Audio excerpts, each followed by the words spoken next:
des amis malades sont grandis comme ça. Hier à Bruxelles, j'étais avec les gens des amis malades. Né Dieu bon, hein, c'est ça, Dieu bon. Une dénomination appelée Dieu bon. J'étais avec eux, on partageait.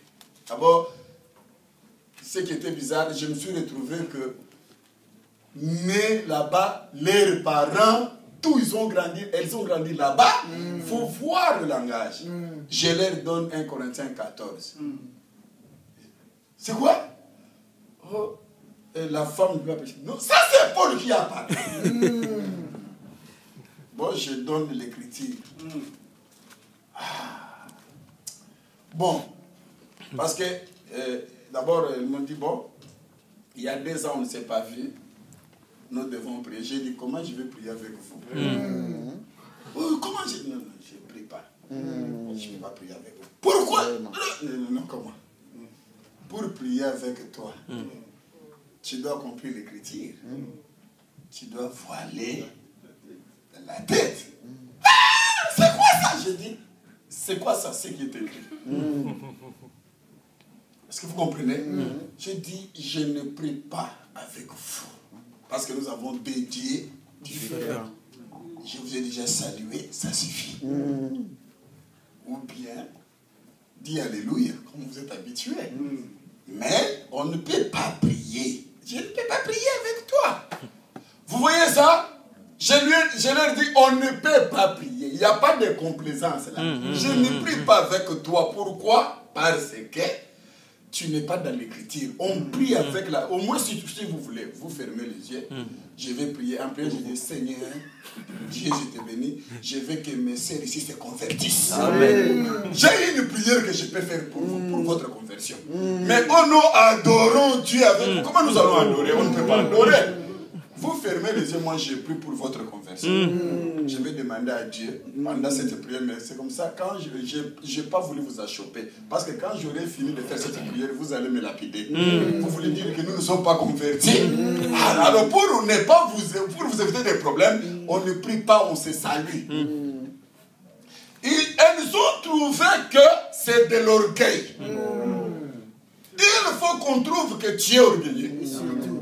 Mais toi, au fond, tu sais que tu n'es pas orgueilleux, mais tu leur dis ce qui est écrit. Amen. Je ne sais pas si vous comprenez. Amen. Donc, la Bible révèle ceci, que ces gens appellent le langage, donc la prédication de Jésus, comme une nouvelle doctrine. D'accord? Vous êtes d'accord avec moi? Amen. Pourquoi? Parce que il y avait déjà une autre doctrine. S'il n'y avait pas une autre doctrine, ils allaient dire, ça c'est quelle doctrine? Ils ont dit non, ça c'est la nouvelle. Tout à fait. Est-ce que je me fais comprendre?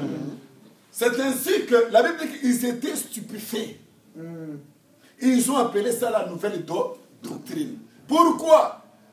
Quand Jésus est venu, il a trouvé des synagogues, mais pas des églises. Les gens se réunissaient. Jésus a dit, tu es Pierre. Sur cette pierre, je bâtirai mon église. C'est pour la première fois que le mot église est sorti. Mais Jésus allait dans les synagogues, le bâtiment. Il trouvait les gens réunis. Et les gens qui lisaient aussi la loi. Mais ce n'était pas les églises. Cela n'est pas étonnant si nous marchons aujourd'hui, nous voyons les gens réunis dans le bâtiment. Avec aussi les sacrificateurs, appelés des pasteurs, tout consort. Et ils lisent aussi la loi. Mais maintenant, quand vous entrez là-bas, il faut voir. Est-ce qu'ils ont la nouvelle doctrine? C'est ça. C'est ça. Amen. Amen. Est-ce que je me fais comprendre? Amen. L'évangile éternel, c'est la nouvelle doctrine. Amen. On va vous dire, elle est nouvelle. Elle n'était pas à l'époque des apôtres. Dit, elle est nouvelle. Elle est nouvelle pour vous tous ici. Et quand vous recevez cette nouvelle doctrine, tous ceux qui ont reçu la nouvelle doctrine de Jésus ont eu les problèmes avec les autorités et avec les gens du monde. Parce qu'ils disent pourquoi, jusqu'à ce qu'ils étaient tous persécutés. Si nous avons l'évangile éternel, mes bien-aimés, cet évangile éternel doit menacer les autorités. Vous comprenez? Amen. Parce que si vous avez l'évangile éternel qui ne menace pas les autorités, qui ne menace pas les catholiques, qui ne menace pas les Français, qui ne menace, vous devez savoir que ce n'est pas une nouvelle doctrine. La nouvelle doctrine doit bouger. Est-ce que je me fais comprendre? Amen. Dans la nouvelle doctrine, pourquoi nouvelle doctrine? Parce que, par exemple, concernant le mariage, le monde a leur manière de célébrer le mariage, de parler de mariage. Dans la nouvelle doctrine, nous avons notre façon de voir le mariage. Comment on doit les fiancer et quel genre de femme, quel genre d'homme. C'est-à-dire, nous vivons dans le contraire de ce que le monde vit. Et c'est pourquoi, quand nous allons voir les gens, dès qu'on commence à parler, on dit, celui-ci, sa tête ne tourne pas bien. Sa manière de voir, c'est comme quand tu vas dire, comme je vous ai enseigné le dimanche, pendant le moment de fiançailles, jamais l'homme et la femme peuvent se connaître.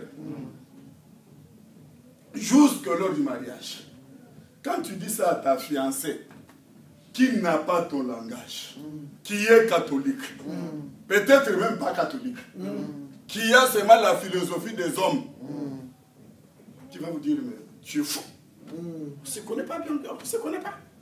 La définition de fiançailles, selon le moment d'observation. Si ça tient, on se sépare. Si ça ne tient pas, et si ça tient, on reste. Si ça ne tient pas, on se sépare. Mais si dans l'église, on va commencer à dire comme ça, nous allons avoir des frères qui vont goûter partout. Donc, partout au nom du fiançailles. Nous allons voir des sœurs qui vont goûter tous les frères au nom des fiançailles. C'est pour vous dire que non, nous avons notre manière de voir. Ce que nous voyons là, c'est de la folie pour les gens du monde. Alors tu dois savoir qui toi tu es. Tu es de la maison, c'est pourquoi je suis enseigné de la maison. Entrer dans la maison pour manger l'agneau là-bas. Les Égyptiens voient la maison, mais ne savent pas ce qui se passe dans la maison. Nous sommes dans la maison en train de manger l'agneau avec celui qui a égorgé l'agneau. Mais les Égyptiens passent et trouvent, regardez leur maison. Avec le sang. Ils ne savent pas qu'ils vont mourir là-dehors. Quand nous sommes cachés dans la maison, sur le linteau, il y a le sang. Et quand les Égyptiens passent, ne peuvent pas comprendre les signes là. Du sang qui est sur notre linteau. Et là-dedans, nous mangeons l'agneau. Toute la famille est en train de manger l'agneau. Même si toi tu es boité dans la maison, Dieu ne regarde pas toi si tu es boité. Dieu de passage, il ne voit même pas tu es boité, il voit que le sang. Le sang rend Dieu aveugle. Amen. Mais toi dans la maison tu me dis, boité. Toi, boité.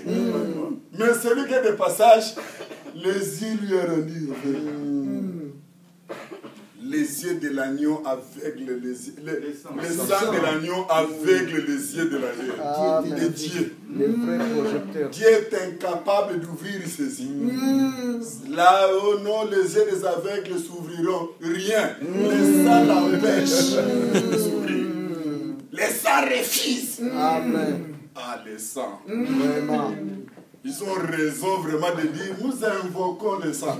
S'ils comprenaient que nous, on n'invoque pas, le sang est permanent sur le monde. Nous allons invoquer comment? Nous allons souffrir. Dieu est bon. Il a dit, mettez